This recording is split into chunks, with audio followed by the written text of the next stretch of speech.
Inilah Injil suci menurut Yohanes. Dalam amanat perpisahannya, Yesus berkata kepada Thomas, "Akulah jalan, kebenaran, dan hidup.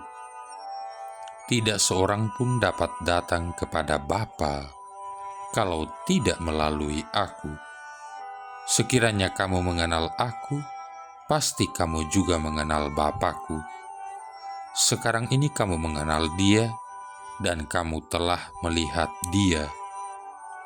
Kata Filipus kepada Yesus, "Tuhan, tunjukkanlah Bapa kepada kami, dan itu sudah cukup bagi kami." Kata Yesus kepadanya, "Telah sekian lama aku bersama-sama kamu, Filipus, namun engkau tidak mengenal Aku.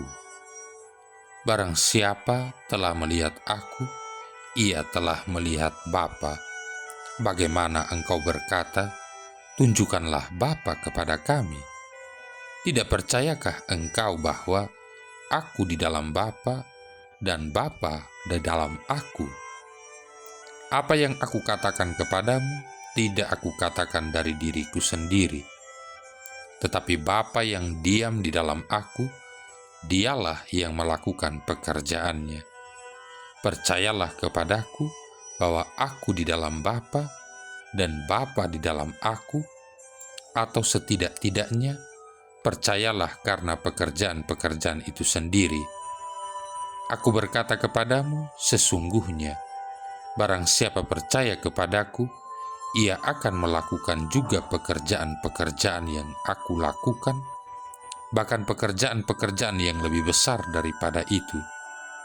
Sebab Aku pergi kepada Bapa, dan apapun yang kamu minta dalam namaku, Aku akan melakukannya, supaya Bapa dipermuliakan di dalam Anak.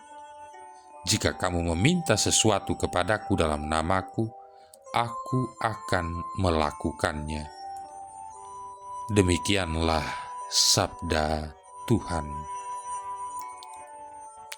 Saudara-saudari yang terkasih, hari ini seluruh gereja Katolik merayakan pesta dua rasul, yaitu Filipus dan Yakobus. Filipus berasal dari Betsaida di Galilea. Ia mengenal Yohanes Pembaptis dan menjadi salah seorang dari murid Yohanes. Kisah panggilannya juga unik.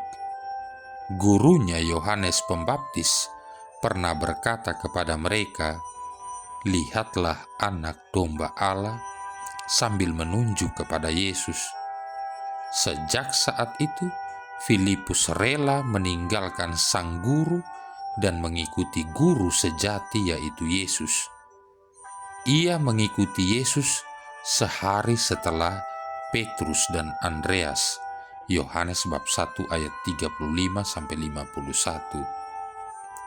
Filipus memiliki nomor urut yang bagus, yaitu kelima berdasarkan urutan di dalam Injil-Injil sinoptik. Ada 4 murid pertama, yaitu Petrus, Andreas, Yakobus, dan Yohanes. Di dalam Injil Yohanes, kita mendapat banyak gambaran tentang Filipus. Ia menjadi misionaris bagi Bartolomeus atau Nathanael. Ia berkata kepada Nathanael, "Kami telah menemukan Dia yang disebut oleh Musa dalam kitab Taurat dan oleh para nabi, yaitu Yesus anak Yusuf dari Nazaret." Yohanes bab 1 ayat 45. Filipus itu kritis, sederhana, dan jujur.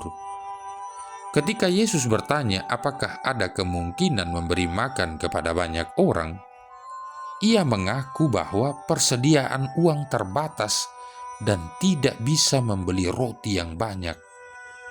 Perhatikan jawaban Filipus.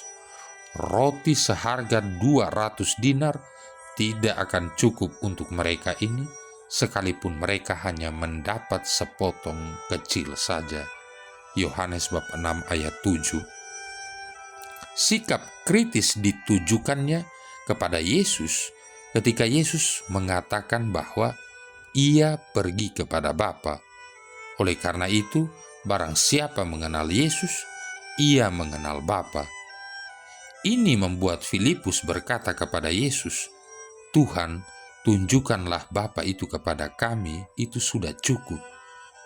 Tetapi Yesus menjawabnya dengan penuh kasih, "Barang siapa melihat Aku, ia melihat Bapa." Saudara-saudari yang terkasih, yang kedua Yakobus. Yakobus biasa dikenal dengan nama Yakobus Muda. Dikatakan muda karena ia mengikuti Yesus belakangan setelah Yakobus saudara Yohanes. Ayahnya bernama Alfeus, ibunya bernama Maria. Maria termasuk wanita yang aktif memberikan dirinya untuk pelayanan-pelayanan dalam komunitas Yesus. Paulus dalam suratnya kepada jemaat di Galatia menganggap Yakobus sebagai salah satu soko guru bagi gereja perdana. Galatia bab 2 ayat 9. Saudara-saudari yang terkasih, bacaan-bacaan suci dalam perayaan Ekaristi hari ini menggambarkan dengan tepat karakter kedua rasul ini. Paulus dalam bacaan pertama dari 1 Korintus bab 15 ayat 1-8 mengingatkan kita semua bahwa iman yang kita akui saat ini merupakan warisan iman para rasul. Iman akan Yesus Kristus yang telah menderita, wafat, dan bangkit dari alam maut. Paulus berkata, "Saudara-saudara, aku mengingatkan kamu akan Injil yang aku beritakan kepadamu dan telah kamu terima, dan kamu berdiri teguh di dalamnya. Oleh Injil, kamu diselamatkan kalau kamu percaya." Para rasul memiliki satu tugas mulia yang diberikan Yesus, yakni menjadi pewarta Injil hingga ke ujung dunia, dan bahwa Yesus sendiri akan menyertai para muridnya hingga akhir zaman. Menyadari panggilan ini, maka sangatlah tepat Paulus menghimbau jemaat di Korintus untuk tetap teguh berdiri di dalam Injil. Dengan percaya kepada Injil, maka manusia akan diselamatkan. Saudara-saudari yang terkasih, tugas dari para rasul adalah sebagai utusan Tuhan untuk mewartakan bahwa Kristus telah menderita, wafat, dan bangkit dari alam maut. Dia wafat karena dosa-dosa umat manusia. Ia dimakamkan dan pada hari ketiga bangkit dari alam maut sesuai dengan kitab suci. Bukti bahwa Yesus bangkit adalah pertama, ia menampakkan dirinya kepada para muridnya, mula-mula kepada Kefas atau Petrus, ke-12 murid, 500 saudara sekaligus, kepada Yakobus, semua rasul, dan kepada Paulus yang menganggap dirinya sebagai anak yang lahir sebelum waktunya. Para rasul adalah saksi mata kebangkitan Kristus. Itulah sebabnya mereka mewariskan kepada gereja secara turun-temurun iman dan kepercayaan kepada Kristus yang kita sendiri ulangi dalam doa "Aku percaya" hingga saat ini. Saudara-saudari yang terkasih, namun demikian tidaklah mudah menjadi pewaris iman kepada Kristus. Para rasul mengalami formasi yang bagus dari Yesus dalam bentuk pengajaran-pengajaran dan juga pekerjaan-pekerjaan yang dilakukan Yesus.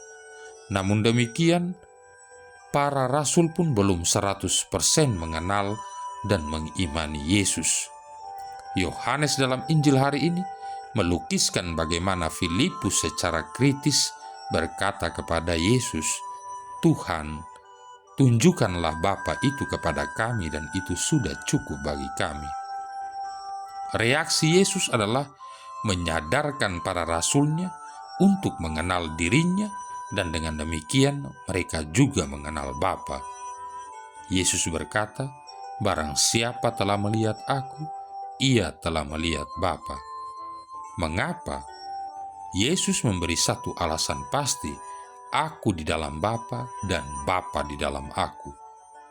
Yesus sebagai putra dan Bapa bersekutu, dan para rasul dalam semangat persekutuan memiliki tugas untuk mempersatukan semua orang yang percaya kepada Kristus. Para rasul mau menjadikan gereja menjadi satu tubuh mistik Kristus. Sambil merayakan pesta kedua rasul Filipus dan Yakobus, kita semua diingatkan oleh Tuhan melalui sabdanya untuk percaya kepada Injil. Injil sebagai kabar sukacita menyelamatkan kita semua. Di dalam Injil sebagai sabda, kita bertemu dengan Yesus sendiri yang menjadi satu-satunya penyelamat kita. Kita pun dipanggil menjadi saksi-saksi Kristus di dalam dunia dengan meneruskan warisan iman dari para rasul. Marilah berdoa. Allah Bapa kami, kerinduan umat manusia, kami bergembira merayakan pesta Rasul Filipus dan Yakobus. Kami percaya akan bantuan doa mereka, maka kami mohon, semoga kami Kau perkenankan bersama mereka, ikut serta dalam sengsara dan kebangkitan putramu, dan suatu ketika memandang wajah-Mu dalam kebahagiaan abadi. Dengan pengantaran Yesus Kristus putramu Tuhan kami, yang bersama dengan Dikau dalam persatuan Roh Kudus hidup dan berkuasa, satu Allah sepanjang segala masa. Tuhan memberkati kita sekalian, Bapa, Putra, dan Roh Kudus.